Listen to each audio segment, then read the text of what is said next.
Good morning, TikTok family. I might be doing a two-parter today because when I was talking to you yesterday about my own mental health journey, struggle to right now being in a really good place and being in a good place for the last couple years, it made me start thinking about something related to mental health and narcissists. And I felt like I really need to come on here and share this, especially as a woman who is married to a narcissist, and how really they can be so manipulative.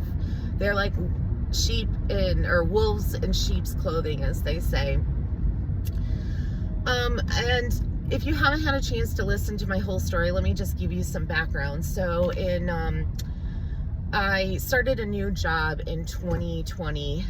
It was a promotion. I was working for a woman who had been my friend for several years. We had worked together and had hired me onto her team. So I knew a few weeks into it that she was not the person that I had known. She was awful.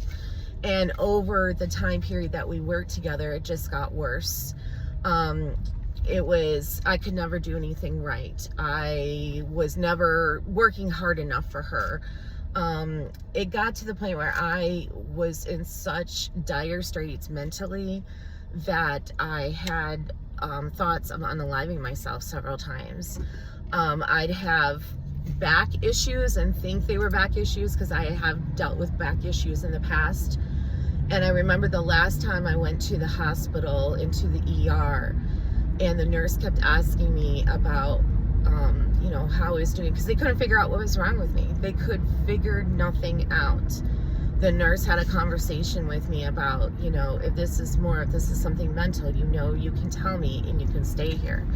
And I wanted to so bad. I wanted to tell her, I can't do this, but I was scared. What would that mean? How would my daughter get taken care of?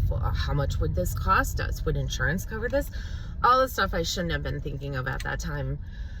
But it got to the point where I also was having daily panic attacks. I was vomiting daily, could not keep food down.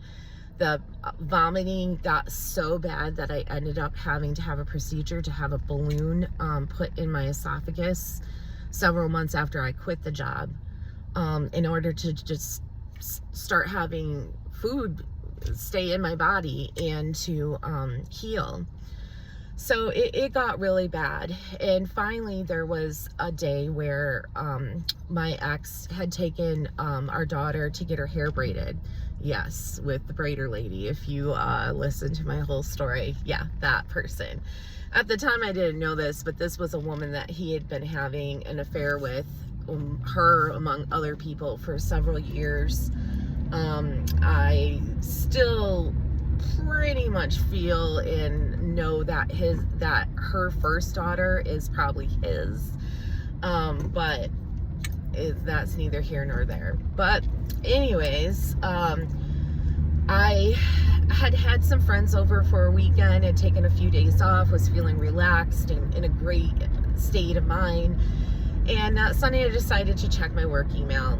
At the time, that was the culture where I was working. You checked your phone all the time, you checked your email.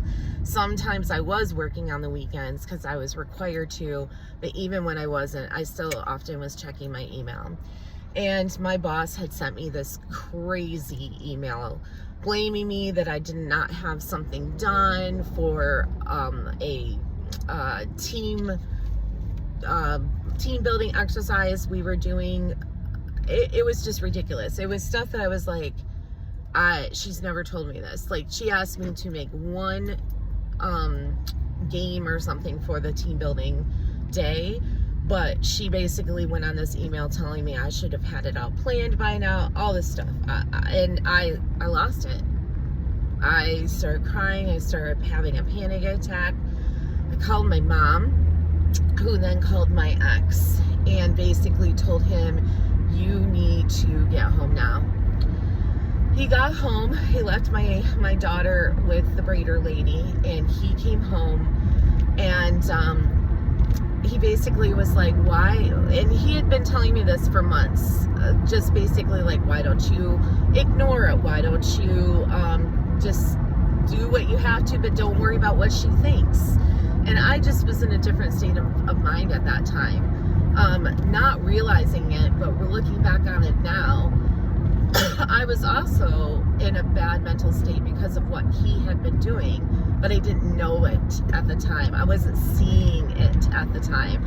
I was in the headspace where I wanted to do everything I could to keep this relationship, to keep him happy. And I did not feel like I was enough for him.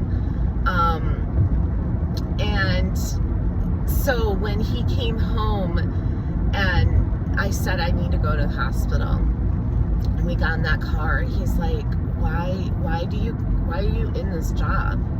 Why don't you just quit? My first thought was, I said to him, I was like, I can't do that. We can't afford it. And the reason why we couldn't afford it, I of course find out a couple years later, was because he was off dawdling every woman he could find between Jamaica to New Jersey and New York and everywhere in between. But I didn't know that at the time, and he basically was like, we'll make it work, but I can't see you being so like in this state. So I decided at that point I would quit. And at that point I also saw him as quote unquote my hero. He was giving me the compassion and the attention that I had craved from him since we had started dating. I didn't know that at the time, but looking back, that's what it was. And so that little gesture of wanting to take care of me, I took it hook, line, and sinker. And our relationship from that point on was very close. So last year, well, in late 2020, it was last year. In early last year, around this time when everything started happening, and he finally says to me, I can't give you what you want, and all that crap. It was a complete surprise to me, because I had gone at that point about 2 years looking at this man as my hero and my savior, who saved me from unaliving myself and who was supporting me. Now, really, was he supporting me? No.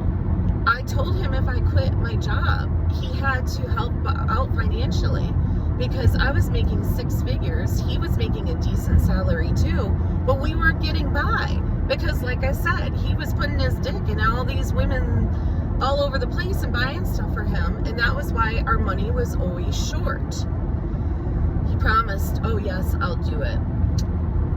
And I then spent the next almost 2 years having to go to my mom, my grandma, my dad to help us make ends meet so we wouldn't lose our house or go bankrupt or whatever.